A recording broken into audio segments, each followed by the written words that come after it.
to this week's episode of BlogTalk TV. We are a social media inspired talk show that features some of the biggest bloggers in the country.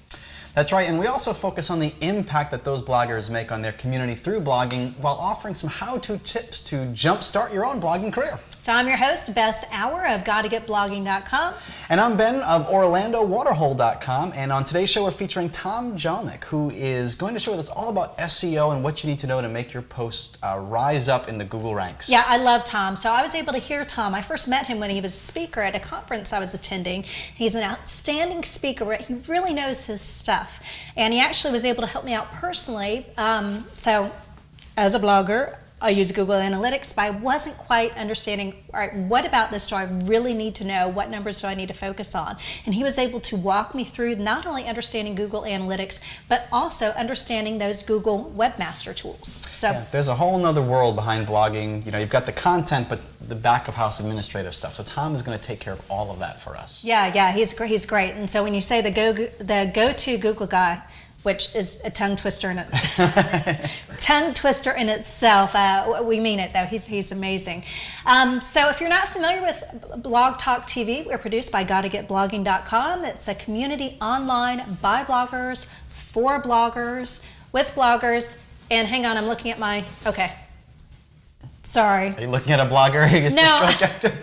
So in case you didn't realize, we were filming in, yes, my kitchen. Ben comes over to hang out once a week, and we discuss all sorts of blogging tips. But what you don't see is I have a whole camera crew here with 3 or 4 cameras. We also have my Great Dane, 160-pound dog over there that was like rustling around. So if you hear any random noises, just smile and go with the flow, because it's probably something being chewed on. At some point, maybe the dog would just come right across the camera shot and you can see him. Anyway, so GottaGetBlogging.com is a community that you can join, and we've got great tutorials on there, as well as ebooks and podcasts, so we look forward to you checking it out. Shh. So what's new? Besides the dog chewing on the couch over there, not much at all. So, anyway, today's show is all about Google and what you can do as a blogger to master your SEO. So I think that we've got a quick video from you before we start. Yeah, we do. I've spent some time. It's good every once in a while to just step back and focus on the strategy of your blog. Mm-hmm. And so I wanted to share with everybody some of the things that I do to help make sure that my blogging stays on track and I just don't blog mindlessly, because we all want to make progress. So here's a quick video that shares with you some of the best practices that I do once a year. Have you ever found yourself blogging for a period of time with no measurable progress?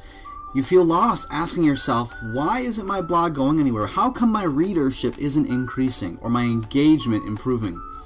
Or do you simply want your blog to get better, but not really quite sure where to start? The answer could be that you need to set some blogging goals. Each year, I set aside time to identify key goals, strategies, and tactics to help my blog get better. And I'd like to share with you how I do that right here, right now. I begin with a key goal. The key goal is one big thing I want to achieve this year. For me, it's all about the downloads of the podcast. But for you, it could be page views, bounce rate, engagement on social networks, newsletter subscriptions, or anything else that's really big. In order to achieve that really big goal, I break down my blog into 3 buckets: content, social networks, and administrative. Each of these 3 areas are broken down into strategies and tactics. You can think of the strategies as the what I want to do, and the tactics as the how I will do that. It's important to make the strategies and tactics achievable, but to push yourself to work hard and do something that may seem out of reach. And the best strategies are those that are measurable so you can track your results. The tactics are the ways that you're going to make that strategy happen and to fulfill that goal. So the tactics are the really small things that you can do on a day-to-day or month-to-month level that will help make your blog get better. Without having clear goals in mind and a path to reach those goals, it's very easy for our blogging to get off track and for us to never make the progress that we hope to achieve. So all that's left for you now is to get started. If you'd like to learn more about how I create the strategies, the tactics, and the goals for my blog, you can email me at info@orlandowaterhole.com. Thanks a lot, and good luck.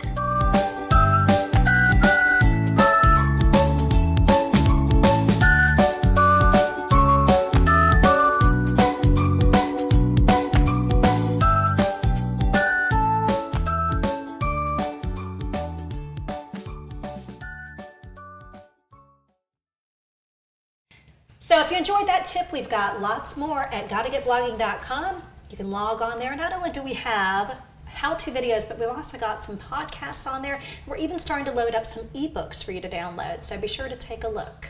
Quite a lot of content. Yeah. So we're with our guest. How are you guys? Hi, Tom. Good to see you. Great to see you. Bess. So Tom, How are you? welcome to the show. Thank you very much. Tom is Tom Jelneck from On Target Web Solutions, and you are a tech SEO and marketing consultant. You've been featured on radio, television. You've spoken at numerous conferences, and you are the go-to guy for Google. I understand. You guys are making me blush, yeah. But thank you very much for having me. I appreciate it. Our pleasure. Our pleasure. So let's just start at the very beginning.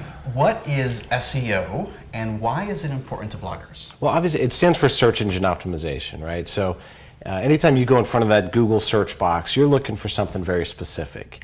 You know, whether it's how to tie a bow tie, which did a great job, or planning a vacation, Bess, whatever the case may be, you're always looking for the most relevant, up-to-date results because we don't have a lot of time, right, to keep scouring and digging deeper.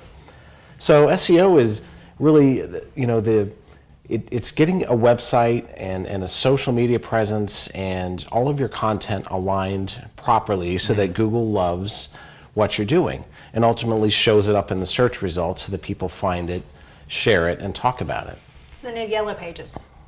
Yeah, essentially. I mean, how many times have you gotten those things on your doorstep now and you just they don't even get inside? They make it right to the recycle bin. Right. Well, you know, and I've always laughed at see these companies that it's AAA towing service, Right. and then it's quadruple A towing because they're trying to get high in the Yellow Pages, and that just doesn't work anymore. And that used to work in Yahoo Yeah. too. I mean, I remember back in the day we used to try Really? to tell everybody their domain name had to start with an A, you know, so they could Wait, are you climb to the serious? top. I never knew that. Yeah, way back when. This is 10 years ago, but that's the way that used to work. So you get a higher ranking above someone else if you had it. I had no idea. No kidding. Did you know that? AAA, BlogTalk TV. Exactly. Look Right, at it's catchy. So everybody wants to rank high, but how worried should bloggers be about mastering SEO? Because there's a lot that we've got to consider when we're writing our posts and building our blog.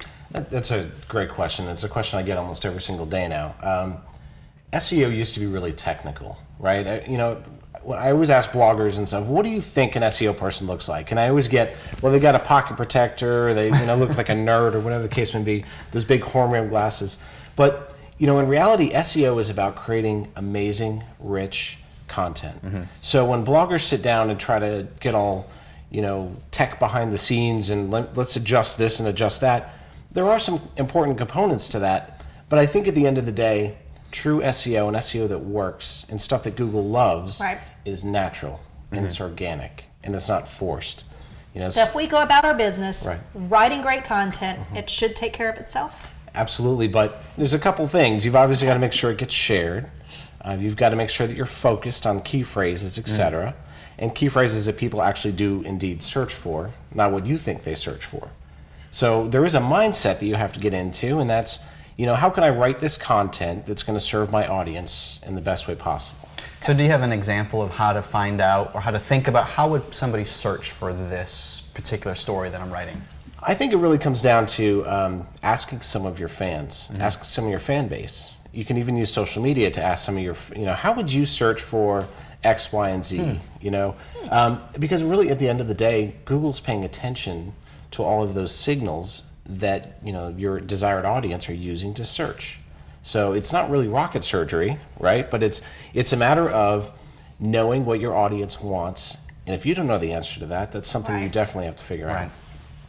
So what about writing the content itself? You know, is there a specific length that we should consider to make that content valuable to Google and search engines? Are there other things that we can do to post to make the search engines happy? Absolutely. So, you know, Google keeps evolving, and they evolve for a very specific reason. SEO companies have learned how to trick or game Google in order to get higher results. Well, Google's mission is always it always has to come back to the user.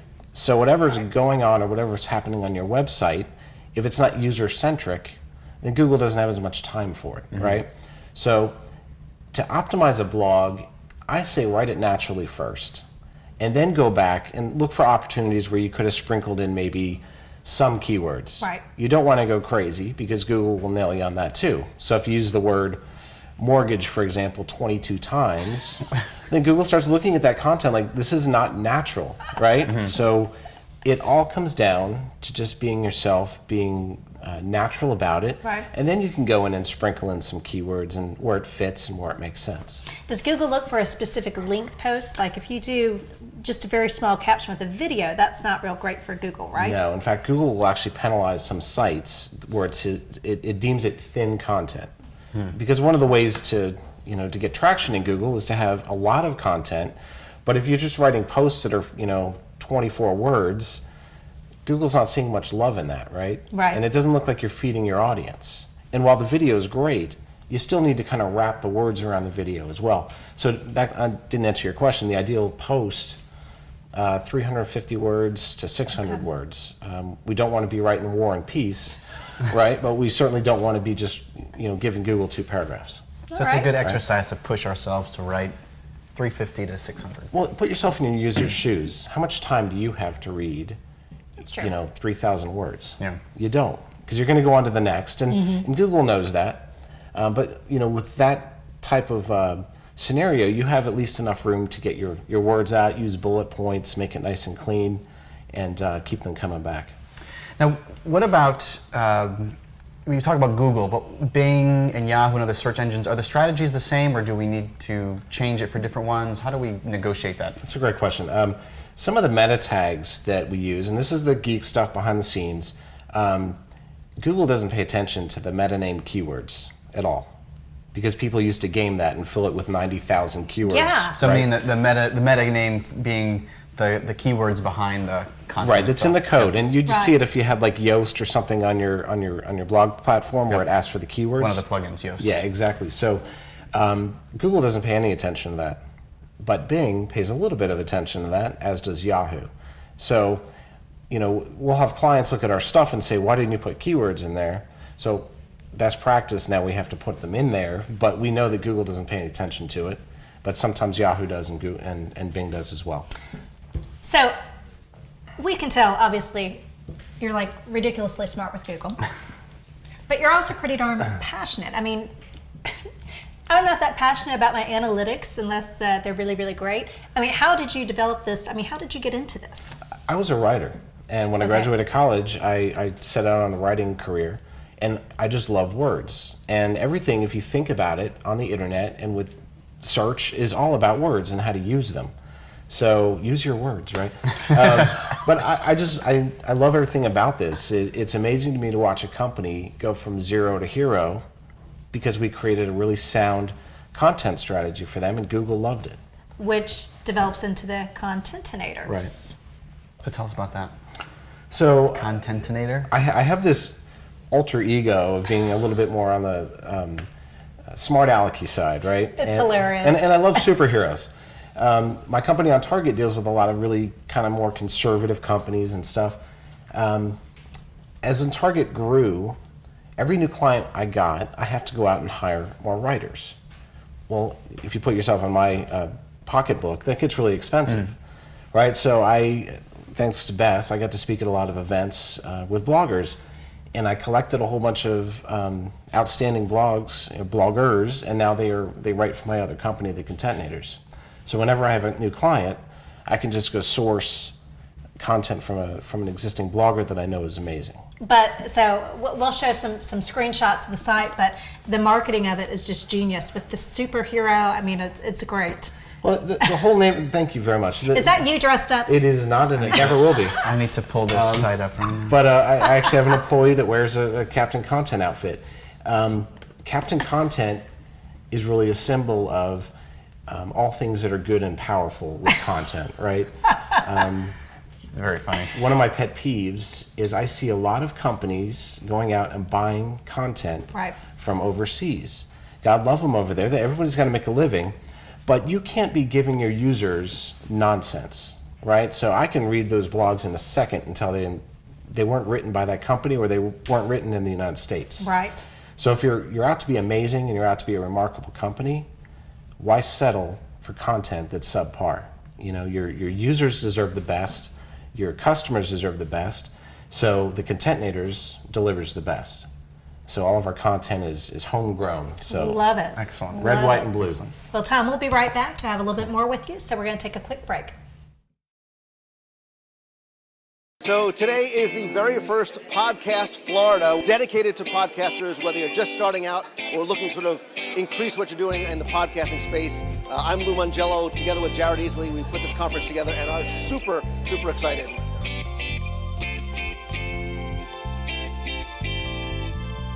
Hi, this is Sean Blackman with KLO Services, and I'm here at the Podcast Florida Conference to learn how to become a better storyteller. I'm from Outhouse Games. I do the music and sound effects, but I've also fallen into the social media side. So I'm looking for a creative outlet to market in a different way, a less in-your-face, more creative way to get our name out there. I think you're going to learn some of the technical things to do, some of the pitfalls to avoid, and I also think you're going to learn how to take things really to the next level, whether it's in terms of monetizing, production, whatever it may be, and maybe helping to turn your business or your brand into, hopefully, your profession. Bess, I really want to go to that conference. Oh. It looked like you learned quite a bit. Yeah. So that podcasting conference was amazing, and that's going to be my push for 2015. Get my years right, is to really embrace podcasting. Yeah. So Tom, we always like to include in our show a social media question of the day. And today's question comes to us from Lisa Chavez of whatboundariestravel.com. And only appropriate because she asked an SEO question, and given your expertise, I thought we should put it for the show. Perfect. Inspired by Lisa's needs for SEO knowledge, what would you say is the single best strategy that you found helpful in increasing your SEO? People think I'm a broken record because I'm always saying content is king. And you know, the real reality with search, you want anything found, people are looking for content, right? So in order to gain any kind of traction, you have to be frequent and intentional about your content and how much you're generating. So make it brilliant, make it remarkable, and Google will do the rest. Easier said than done. Of course, but it really does. I'm not naturally brilliant or remarkable, so But it takes, I mean, you have to stand out from the crowd, right? And I know that sounds really cliche, but if you're just churning out nonsense, nobody wants to read it. Neither does Google. Bess, what about you? So I think one of the tips I actually learned from Katie Widrick of katiewidrick.com. She talked this one time about using trending topics on Facebook for your blog posts. And so, you know, if you're on Facebook, on your personal profile, they'll show you what's trending, and, you know, it changes every day, sometimes by the hour.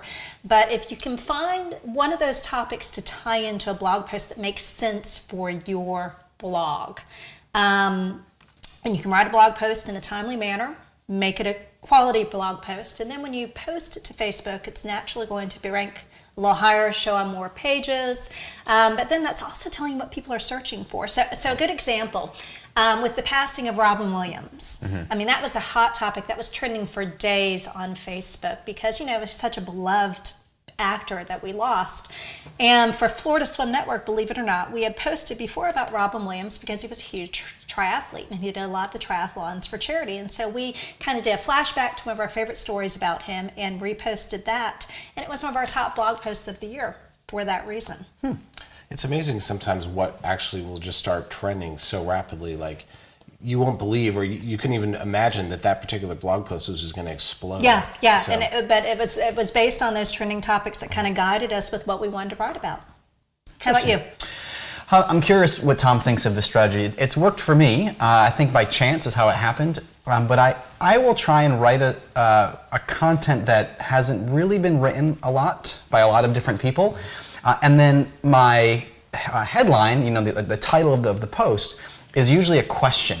Yep. And because I'm thinking in my mind, people are probably typing in questions to search for something. So some of my top posts on my travel site were questions like, how long does it take to get to Africa? What is skydiving like? What does jellyfish taste like? How to celebrate turning 30 was like the number 2 that comes up in Google. And so those have gotten me a lot of traffic that, I know, through luck or chance or skill or brilliance, who knows? Brilliant and remarkable.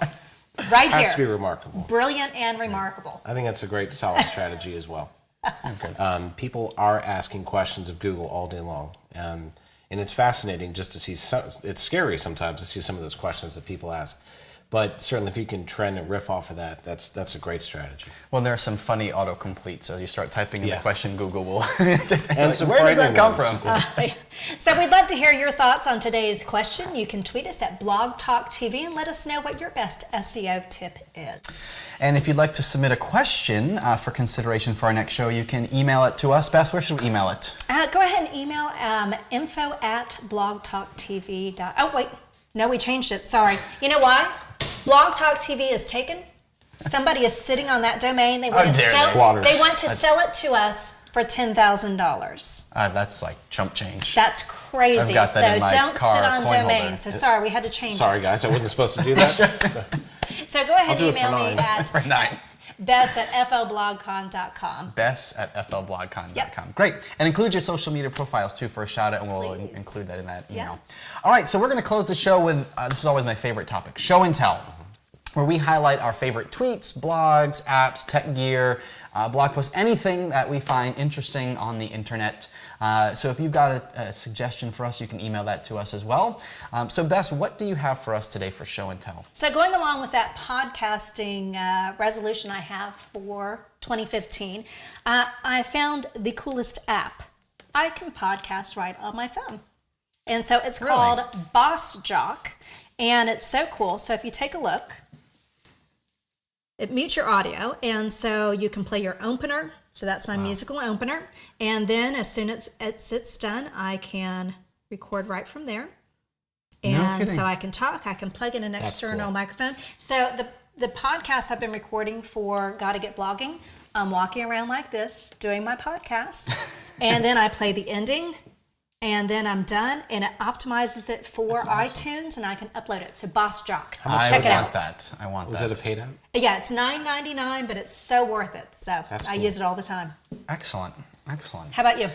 So I found this website online, cirrusart.com. And it's a shop, or kind of a DIY kind of a thing by this blogger named Dana. I think she's located somewhere in Virginia. But what I really like about her site is she includes these images for all of her blog posts that are incredibly vivid and pinnable and shareable all over the internet. So there's this great photo of a snowman on the beach, let it snow somewhere else that she has in there. And if you go to her Pinterest site, there's just a million different pictures that are all part of her blog story, but then they're part of sharing on Twitter, on Instagram, on Facebook, on Pinterest, and they capture your attention right away. And she's really created a distinct brand there with that. Yeah, I've tried to really reach out and say, how do you get all these pictures? So does she take them all, or does she source them? But they just really make the stories pop. Oh, they're beautiful. I think the thing I love to just share is just try and get really striking images that capture people's attention. That is beautiful. Yeah. All right, so Tom, what about you? What do you have? Well, mine is something you probably might use every day.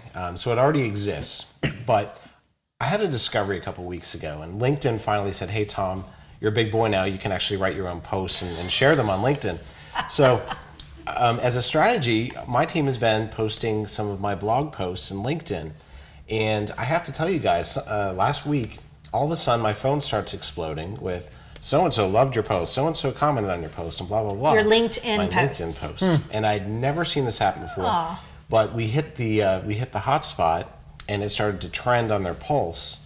And the amount of comments and everything else is just... There's a high five. But it's been amazing. So I'm here to tell you that for SEO and for everything, to build your brand, you really have to start thinking outside the box, not just your own domain, but start sharing your content like on LinkedIn or on Medium, some of these other types of like microblogging places. So I was just amazed at what happened here, and we're going to continue to do it.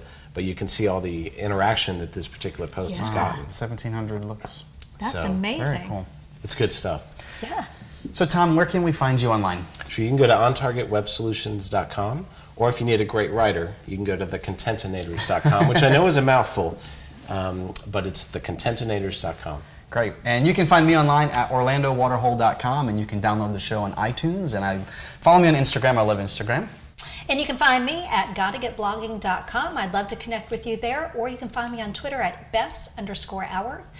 So that's our show. That's a wrap. Thanks everybody for tuning in, and we'll see you next time. Tom, thanks for joining us. Thank you, guys. Great to see you. Great stuff. Thanks for having me. So we keep talking because Chad's come in because they're still filming us. Did you like it? Hey, is that the same shirt that you wore last month?